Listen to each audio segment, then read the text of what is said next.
Hello students, આજે continue કરીએ છીએ સ્ટેન્ડર્ડ 12માં ચેપ્ટર નંબર 11નું 11.4.4નું કયું ટોપિક પહોંચ્યા તો કે પોઈન્ટ નંબર સી પર પહોંચ્યા છીએ, ફિનોલ પ્રક્રિયાઓ.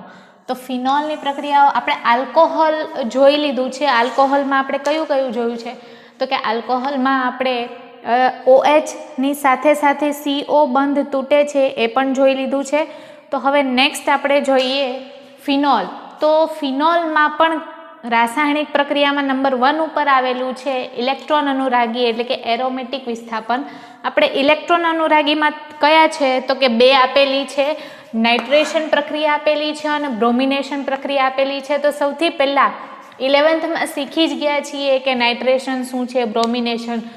બેન્ઝીન રિંગ ઉપર NO2 લાગે તો એ નાઇટ્રો સમૂહ થયું તો નાઇટ્રેશન, સલ્ફોનેશન તો SO3H લાગે, બ્રોમિનેશન તો Br, ક્લોરિનેશન તો Cl વગેરે વગેરે. તો હવે થોડું ડિટેલમાં જોઈ લઈએ.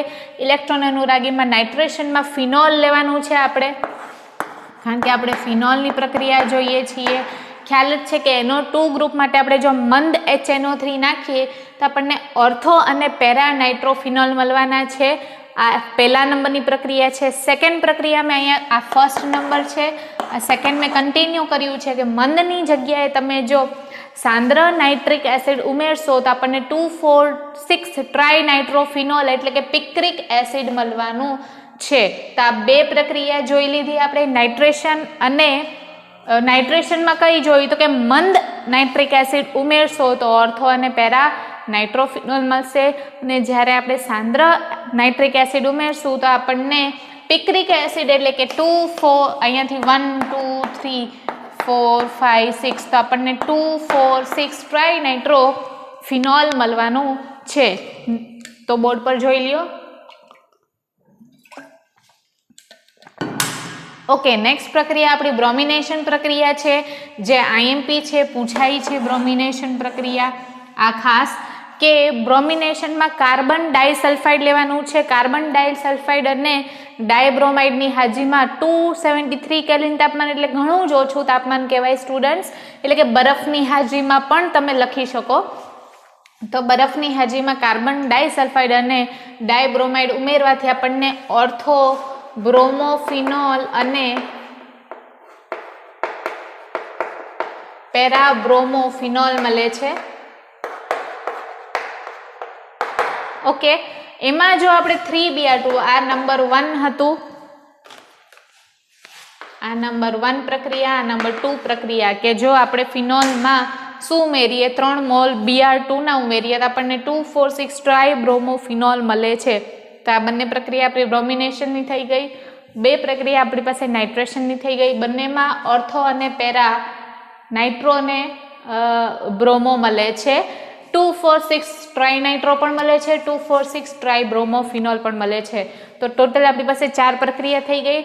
હજી એક પ્રક્રિયા લખી લે છે જે ટેક્સ્ટબુકમાં આપેલી નથી, પણ એમાં IUPAC નામકરણ પૂછાય છે, એટલા માટે નોંધ કરીને જરા એસિટાઇલેશન પ્રક્રિયા જોઈ લઈએ કે જ્યારે આપણે ફિનોલમાં એસિટાઇલ ક્લોરાઇડ એડ કરીએ છીએ, CH3COCH3 HCl દૂર થાય છે આમાંથી, એસિટાઇલ ક્લોરાઇડ એડ કરવામાં આવે તો અહીંયા તમે જોઈ શકો છો કે 1 અને 2 સેકન્ડ પોઝિશન ઉપર અને 1 અને 4 1, 2, 3 ફોર્થ પોઝિશન ઉપર COCH3 એટલે હાઇડ્રોક્સી ફિનાઇલ મળે છે આપણને. તો આનું IUPAC પૂછવામાં આવે છે MCQમાં 1 માર્ક્સમાં. એક આનું અને એક આનું, બરાબર છે. બેમાંથી કોઈ બી એકનું IUPAC નામ પૂછવામાં આવે છે, એટલા માટે મેં રિએક્શન લખી દીધી છે તમારી એક્સ્ટ્રા નોલેજ માટે કે 1, 2 હાઇડ્રોક્સી ફિનાઇલ ઇથેન 1 ઓલ, અને આ શું ફરક છે તો કે આ 1, 2 છે, આ 1, 4 છે, બાકી કોઈ જ ફરક નથી. નામ સરખું જ છે, હાઇડ્રોક્સી ફિનાઇલ ઇથેન 1 ઓલ. એટલે કે ફિનોલની એસિટાઇલેશન પ્રક્રિયા માટે આપણને જો IUPAC નામકરણ નિપજનું પૂછવામાં આવે તો કયું આવશે? કાં તો આ વાળું પૂછે છે, COCH3 અહીંયા લગાડેલું હોય, કાં તો COCH3 ફોર્થ પોઝિશન પેરા ઉપર લગાડેલું હોય અથવા તો અર્થ ઉપર લગાડેલું હોય. તો નામ તમે પ્લીઝ નોટ ડાઉન કરી નાખજો MCQ માટે. આ એક્સ્ટ્રા છે, આ પ્રક્રિયા એક્ઝામમાં નથી આવતી પણ IUPAC MCQમાં પૂછાય છે. હવે નેક્સ્ટ આપણે જોઈએ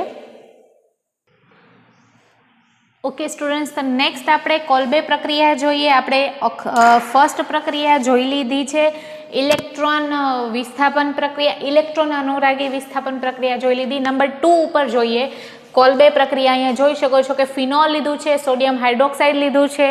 આપણને સોડિયમ હાઇડ્રોક્સાઇડ સાથે પ્રક્રિયા થવાથી બનતો ફિનોક્સાઇડ આયન મળે છે. તો આ થઈ ગયો આપણો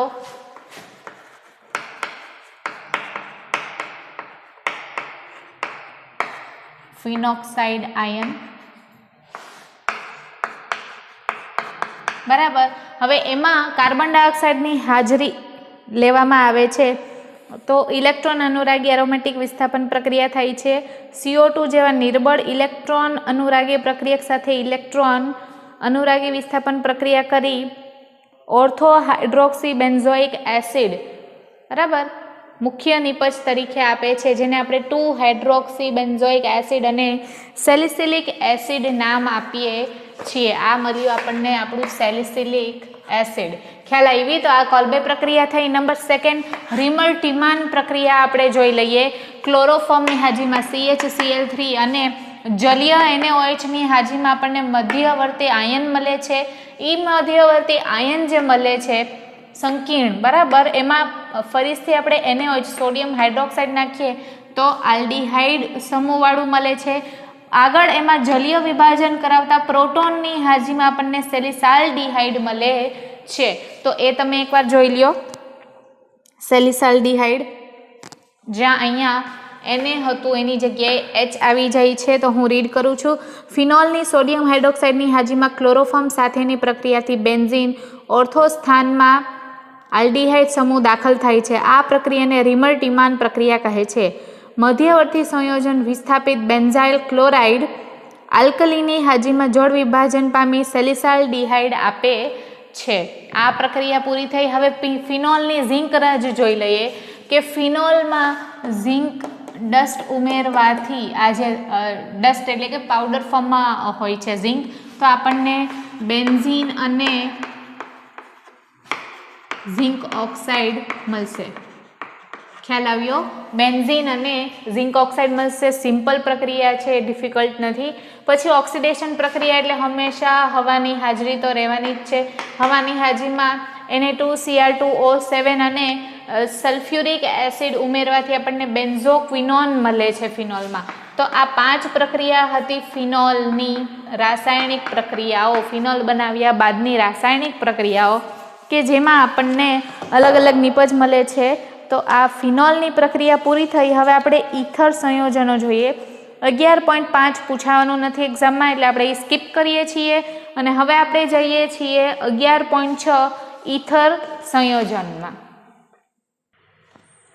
ઓકે સ્ટુડન્ટ્સ, આપણે નેક્સ્ટ પ્રક્રિયા જોઈ લઈએ કે આલ્કોહોલનું નિર્જળીકરણ, એટલે કે આપણે આવ્યા ટોપિક નંબર 11.6 ઉપર ઈથરની બનાવટ જોઈ લઈએ. ઈથર બનતું હોય છે બરાબર. તો આપણે ઇથેનોલ લીધું છે CH3CH2OH, આલ્કોહોલનું નિર્જળીકરણ કરાવીએ છીએ. બંનેમાં આપણે H2SO4 એટલે કે સલ્ફ્યુરિક એસિડ લીધા છે. ખાલી તાપમાનનો ફરક છે. અહીં તાપમાન 473 કેલ્વિન છે, અહીંયા તાપમાન 413 કેલ્વિન છે. તો ઓછા તાપમાને આપણને ઈથર મળે છે. તમે જોઈ શકો છો અહીંયા ઇથોક્સી ઇથેન મળે છે. બંને સમિત ઈથર મળ્યું છે એટલે કોઈ બી બાજુ ઓક્સિજન સાથે જોડાય તો આને ઇથોક્સી ઇથેન કહી શકીએ આપણે. અને ઉપર ઇથીન મળે છે. તો મેઇન નિપજ આપણી આ થાય છે. સાથે સાથે આપણને ethene CH2 double bond CH2 પણ મળે છે. પછી વિલિયમસન સંશ્લેષણ સિન્થેસિસ જોઈ લઈએ આપણે કે આપણે 3 ડિગ્રી આલ્કોહોલ લીધું છે. આ આલ્ફા કાર્બન છે અને બધા બીટા કાર્બન છે. આ સોડિયમ આલ્કોક્સાઇડ કહેવાય કારણ કે અહીંયા ONA લગાડેલો છે અને એ એક પ્રબળ બેઝ તરીકે પણ વર્તે છે. જ્યારે એનું કોઈ પણ આલ્કાઇલ હેલાઇડ સાથે સંયોજન કરવામાં આવે છે તો આ Na દૂર થઈ જશે અને આ જોડાઈ જશે Br સાથે અને પરિણામ સ્વરૂપ આ O સાથે મિથાઇલ સમૂહ આવી જશે. જોઈ શકીએ આપણે CH3O સાથે આવી ગયું છે. અહીંયા CH3 આ O સાથે આવી ગયું બરાબર. CCA3 હતું, 3 CH3 તો હતા જ અને એને Br મળ્યું છે. તો આ પણ આપણું શું થયું છે? ઈથર જ થયેલું છે. ઓકે, તો આ આપણું ઈથર થઈ ગયું, વિલિયમસન સંશ્લેષણ થઈ ગયું છે. અને થોડીક ડિટેલ પણ હું તમને આપી દઉં આની. વિલિયમસનની આ સમમિતીય અને અસમમિતીય ઈથર સંયોજનની બનાવટ માટેના અગત્યના પ્રયોગશાળાની પદ્ધતિ છે. આ પદ્ધતિથી વિસ્થાપિત આલ્કાઇલ સમૂહ ધરાવતા ઈથર સંયોજનો પણ બનાવી શકાય. SN2 પ્રક્રિયામાં પ્રાથમિક આલ્કાઇલ હેલાઇડ પર આલ્કોક્સાઇડ આયનનો હુમલો કરવામાં આવે છે. જો આલ્કાઇલ હેલાઇડ પ્રાથમિક હોય તો ઉત્તમ પરિણામ મળે છે. દ્વિતીયક અને તૃતીયક આલ્કાઇલ હેલાઇડ સંયોજનોના કિસ્સામાં વિલોપન પ્રક્રિયા વિસ્થાપન પ્રક્રિયા સાથે સ્પર્ધા કરી જો તૃતીયક આલ્કાઇલ હેલાઇડ ઉપયોગમાં લેવામાં આવે તો પ્રક્રિયા નિપજ તરીકે આલ્કીન મળે છે. જે તમે નેક્સ્ટ પ્રક્રિયા, અહીં આપણને આલ્કીન મળ્યું છે, ડબલ બોન્ડ, બરાબર છે. તો તૃતીયક લીધું હોય તો આલ્કીન મળે છે અને ઈથર બનતો નથી. પણ જો CH3O Na સાથે પ્રક્રિયા કરાવીએ તો માત્ર 2 મિથાઇલ પ્રોપીન મળે છે. આમ થવાનું કારણ એ છે કે આલ્કોક્સાઇડ માત્ર કેન્દ્રાનુરાગી પ્રક્રિયક છે અને સાથે સાથે તે પ્રબળ બેઝ પણ છે. તેઓ આલ્કાઇલ હેલાઇડ સંયોજનો સાથે વિલોપન પ્રક્રિયા આપે છે. તો મેં અહીંયા વિલોપન પ્રક્રિયા પણ લખી દીધી છે કે આપણે જે આ Br વાળું આપણું જે સમૂહ લીધું છે અને NaOCH3 સાથે પ્રક્રિયા કરાવીએ તો આ બંધ તૂટે છે CBr નો અને ડબલ બોન્ડ CH2 આવી જાય છે. એટલે આ એક બંધ બ્રેક થાય છે. આ Na અને Br જોડાઈ જઈને NaBr આપે છે અને આપણને પ્લસ CH3OH મળે છે. કારણ કે વિલોપન પ્રક્રિયા છે તો 2 મિથાઇલ પ્રોપીન પ્રાપ્ત થાય છે. તો આ હતું આપણું ઈથરની બનાવટની પહેલી પ્રક્રિયા, આલ્કોહોલનું નિર્જળીકરણ. સેકન્ડ પ્રક્રિયા વિલિયમસન સંશ્લેષણ. અને હવે આપણે નેક્સ્ટ જોઈ લઈએ પ્રક્રિયા. ઓકે, આલ્કોહોલ સંયોજન, નિર્જળીકરણ અને વિલિયમસન બે જ આપેલી છે આપણી ટેક્સ્ટબુકમાં, તો આપણે એટલું જ રિફર કરીએ. હવે 11.6.2 ભૌતિક ગુણધર્મ સ્કીપ કર્યું છે, પૂછાવાનું નથી. તો આપણે હવે લાસ્ટ ટોપિક ઉપર જઈએ આપણા ચેપ્ટરના. 11.6.3 રાસાયણિક પ્રક્રિયાઓ. કોની? તો કે ઈથરની. એમાં પણ સ્ટુડન્ટ્સ CO બંધ તૂટવાનું રહેશે. તો પ્રક્રિયા જોઈ લઈએ. ઓકે સ્ટુડન્ટ્સ, તો નેક્સ્ટ ટોપિક સમજી લઈએ. 11.6.3 ઈથરની પ્રક્રિયાઓ, રાસાયણિક પ્રક્રિયાઓ જોઈ લઈએ આપણે. તો આમાં નંબર 1 આપણે કરવાનું છે અને નંબર 2 જે ઇલેક્ટ્રોન વિસ્થાપન પ્રક્રિયા છે એ આપણે નથી કરવાની. તો નંબર 1 આપણે જોઈ લઈએ અને આ આજનું આપણું ટોપિક ચેપ્ટર પૂરું થશે. અહીંયા લાસ્ટ ટોપિક છે આપણું, તો સમજી લઈએ ધ્યાનથી, ઇમ્પોર્ટન્ટ છે. ઈથરમાં CO બંધ તૂટે છે. તો સૌથી ફર્સ્ટ પ્રક્રિયા આપણે જોઈએ કે ઈથર લીધું છે આપણે. કયું ઈથર લીધું છે? તો કે મિથોક્સી ઇથેન લીધું છે આપણે, બરાબર. HI એટલે કે હાઇડ્રોજન હેલાઇડ સાથે પ્રક્રિયા કરે છે, SN2 પ્રક્રિયા આપે છે. તો અહીંયા શું જોવા મળે છે કે હાઇડ્રોજન હેલાઇડ સાથેનો જે આયોડીન છે સ્ટુડન્ટ્સ, એ આયોડીન ઓછા મિથાઇલ સમૂહ ધરાવતા સાથે જોડાય છે. તો અહીંયા 2 કાર્બન છે, અહીંયા 1 કાર્બન છે. તો યાદ રાખજો કે આ જે હેલોજન છે એ કોની સાથે જોડાય છે? ઓછા કાર્બન ધરાવતા સમૂહ સાથે જોડાય છે. ઓછા કાર્બન ધરાવતા સમૂહ સાથે જોડાય છે.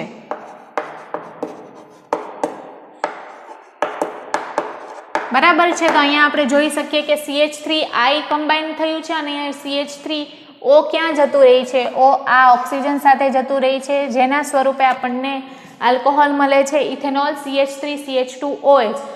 આમાં ફર્ધર આપણે જો પાછું એક HI, કારણ કે 2 HI એડ કરવાના છે. યાદ રાખજો કે આપણે 2 HI એડ કરશું ઓર 2 HBr એડ કરશું. ડિપેન્ડ કરે છે કે આપણે કયું. તો ટેક્સ્ટબુકમાં એક્ઝામ્પલ 2 HI નું આપેલું છે, 1 HI આપણે અહીંયા યુઝ કરી લીધો છે. હવે હું આ ઇથેનોલ ફરીથી અહીંયા લખું છું. જો આ મારો ઇથેનોલ છે, સેકન્ડ HI હું અહીંયા યુઝ કરું છું. તો એ I અહીંયા રિપ્લેસ થઈ જશે અને OH દૂર થઈ જાય છે, OH2O, એટલે કે અહીંયા પ્લસ H2O કહી શકીએ આપણે. તો આ I કોના સાથે જોડાય છે? આ કાર્બન સાથે જોડાઈ જાય છે. આપણું આલ્કાઇલ હેલાઇડ મળે છે એટલે કે ઇથાઇલ આયોડાઇડ મળે છે। હવે આ જે મેઇન પ્રક્રિયા છે આ બે મેઇન પ્રક્રિયા છે આપણી કે છેલ્લે આપણને ઇથાઇલ આયોડાઇડ મળે છે એને તબક્કાવાર જોઈ લઈએ તો આ પ્રથમ તબક્કો છે એનો સેમ લીધી છે CH3O CH2CH3 સેમ।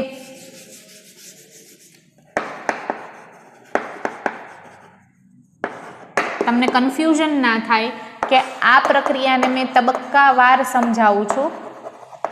તો તબક્કા નંબર 1 માં HI એડ થાય છે તો શું જોવા મળે છે કે પ્રોટોનેટેડ ઈથર મળે છે અને આ H ક્યાં આવશે, આ O ઉપર આવી જાય છે અને આ HI નો બંધ તૂટીને આપણને +I મળે છે।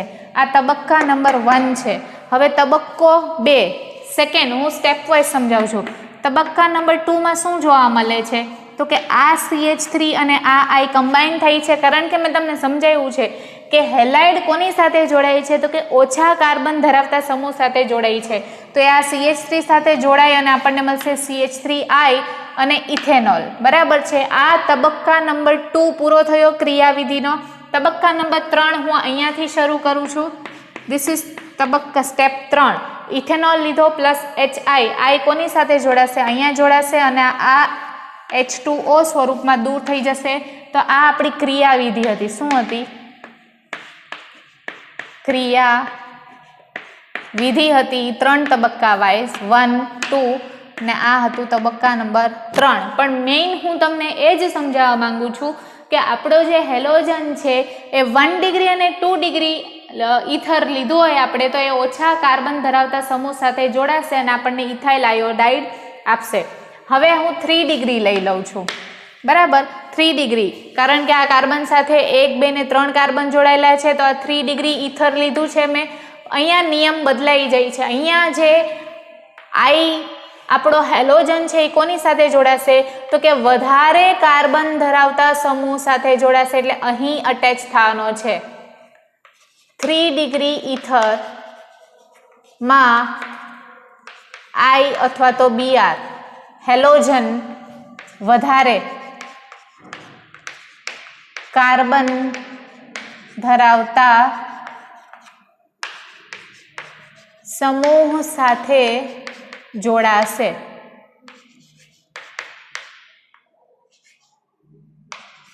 બરાબર છે। તો આ યાદ રાખવાનું છે કે 1 ડિગ્રી 2 ડિગ્રી આપ્યું હોય તો હેલોજન આપણે કોની સાથે જોડીએ છીએ તો કે ઓછા કાર્બન ધરાવતા આલ્કાઇલ સમૂહ સાથે જોડીએ છીએ। પણ જ્યારે આપણે 3 ડિગ્રી ઈથરની વાત કરીએ છીએ, જ્યારે તૃતીયક તમને દેખાશે તો તમારે આ જે હેલોજન છે એને કોની સાથે જોડવાનું છે, વધારે કાર્બન ધરાવતા સાથે જોડવાનું છે। તો તમે જોઈ શકો છો કે CH3OH દૂર થઈ ગયું છે, પ્લસ આપણને આ I કોની સાથે જોડાયેલું મળ્યું, વધારે કાર્બનની સંખ્યા ધરાવતા આલ્કાઇલ સમૂહ સાથે આપણો હેલોજન જોડાય છે, એટલે કે તૃતીયકની વાત કરું છું, બરાબર। હવે બેન્ઝીન વાળું એક્ઝામ્પલ લઈ લઈએ આપણે। અહીં તમે જોઈ શકો છો કે અહીંયા બેન્ઝીન રિંગ છે। બેન્ઝીન રિંગમાં શું જોવાનું છે કે કોની સાથે જોડાયેલો છે તો CH2O CH3। તો અહીં આપણો I કોની સાથે જોડાશે, અહીં આપણો I H સાથે જોડાય છે, બરાબર। તો અહીંયા તમે CH2I જોઈ શકો છો, ખ્યાલ આવ્યો। હવે તફાવત શું છે તો કે સેકન્ડ રિએક્શનમાં તફાવત જો કે અહીં આપણો I કોની સાથે જોડાય છે, CH2 સાથે જોડાય છે, ખ્યાલ આવે છે।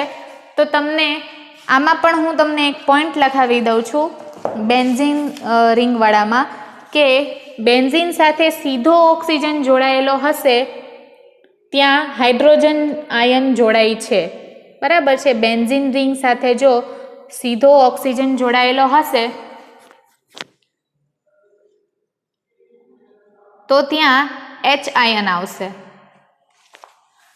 સમજાવું તમને, આ બેન્ઝીન રિંગ છે એની સાથે આ સીધો ઓક્સિજન જોડાયેલો છે, તો હું અહીંયા લખીશ કે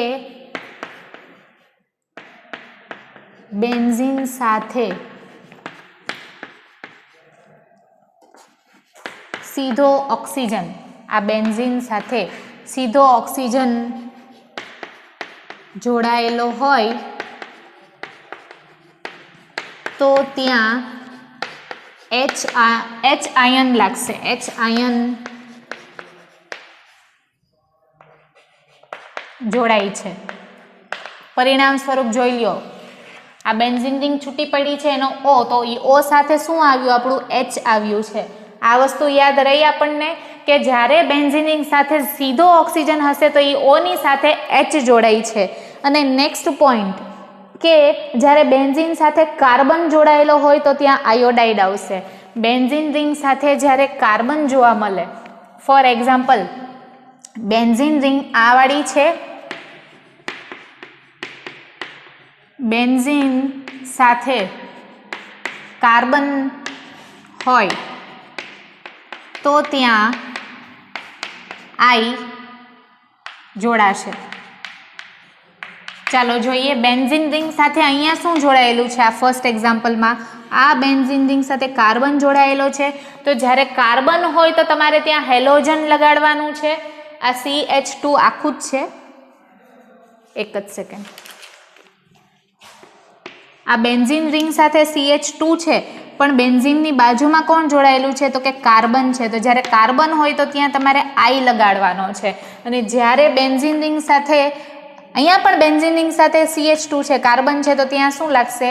આઈ લાગશે. તો આ તફાવત યાદ રાખવાનો છે કે જ્યારે આપણે HI એડ કરાવીએ છીએ આ અલગ પ્રક્રિયા છે અને આ પણ અલગ પ્રક્રિયા છે. પણ હું તમને સમજાવું છું કે બેન્ઝીન રિંગ સાથે જ્યાં કાર્બન હોય ત્યાં હેલોજન આવશે અને બેન્ઝીન રિંગ સાથે જ્યાં પણ ઓક્સિજન જોવા મળે ત્યાં હાઇડ્રોજન લાગશે, એટલે OH થશે અને કાર્બનવાળા સાથે આઈ આવશે, હાઇડ્રોજન ઓક્સિજનવાળા સાથે હાઇડ્રોજન આવશે. તો આ ફરક સમજાઈ ગયો તમને? ફરીથી એકવાર રિપીટ કરીએ. ઈથરમાં CO બંધનું તૂટવું, હાજરી કઈ હોવી જોઈએ? દેખાય છે 2HI અને 2Br. ઓકે, 2HI લેવાનું છે એટલે આ પહેલું HI આપણે અહીંયા યુઝ કર્યું છે તે કોના સાથે જોડાય છે? તો કે ઓછા મિથાઇલ, ઓછા કાર્બન સમૂહ સાથે જોડાય છે. બરાબર. ફરીથી પાછું HI લેવાનું એટલે ટોટલ પ્રક્રિયામાં 2HI યુઝ થાય છે. એ પણ કોની સાથે જોડાય છે? તો કે કાર્બન સમૂહ સાથે જોડાય અને પ્લસ પાણી મળે. આ એની ક્રિયાવિધિ છે તબક્કાવાર નંબર 1, નંબર 2, નંબર 3. તો આ તેની ક્રિયાવિધિ છે અને આ આપણી મેઇન પ્રક્રિયા છે જેમાં HI અને HI એટલે કે 2 ટાઈમ્સ HI યુઝ થાય છે. નેક્સ્ટ આપણે જોઈ લઈએ કે જ્યારે આપણે 3 ડિગ્રી ઇથર લઈએ છીએ તો 3 ડિગ્રીમાં આયોડીન કે બ્રોમાઇડ વધારે કાર્બન ધરાવતા સમૂહ સાથે જોડાય છે. તો અહીં આપણે જોઈ શકીએ છીએ કે આ આયોડીન વધારે કાર્બન ધરાવતા સાથે જોડાય છે. તો મેં કાર્બન કયો લીધો છે? વધારે મિથાઇલ સમૂહ ધરાવતા કાર્બન સાથે આયોડીન જોડાય છે. તો આ બંનેનો તફાવત સમજાઈ ગયો. પછી આ બંનેનો તફાવત હું તમને કહી દઉં કે જ્યારે બેન્ઝીન રિંગ સાથે કાર્બન હોય તો ત્યાં હેલોજન લાગશે અને જ્યારે કોઈ એવી ઈથરની પ્રક્રિયા આપી હોય કે બેન્ઝીન રિંગ સાથે ઓક્સિજન હોય ને કાર્બન બી હોય તો કાર્બન સાથે આયોડાઇડ જશે અને ઓક્સિજન સાથે આપણો હાઇડ્રોજન જશે. તો આ બંને પોઈન્ટ નોટ ડાઉન કરી નાખજો. અને અહીં આપણું ચેપ્ટર 11 પૂરું થાય છે. આગળ ટોપિક છે પણ એ આ વખતે એક્ઝામમાં પૂછાવાના નથી. તો અહીંયા આપણું ચેપ્ટર 11 પૂરું થાય છે. Thank you.